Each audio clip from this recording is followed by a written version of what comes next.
L'enquête progresse autour de l'attentat de lundi soir à Manchester. Une personne a été arrêtée à Nuneaton, au centre de l'Angleterre, mercredi soir, portant à 7 le nombre de suspects en garde à vue. Plusieurs explosifs ont été découverts lors d'une perquisition par la police, qui craint avoir affaire à un réseau planifiant de mener d'autres attaques.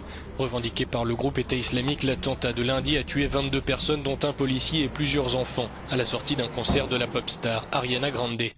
D'après les enquêteurs, son auteur est Salman Abedi, un Britannique d'origine libyenne de 22 ans. Son jeune frère a été arrêté en Libye. Selon la police locale, il est lui aussi membre de Daesh et était au courant du projet d'attentat. Le père du kamikaze a été interviewé par l'agence Reuters juste avant d'être lui aussi arrêté à Tripoli. Salman étudiait à l'université de Northampton, au sud de Manchester, dit son père. C'était un garçon sans histoire. Il a validé ses 2 premières années avec de bonnes notes. Je lui ai parlé il y a environ 5 jours.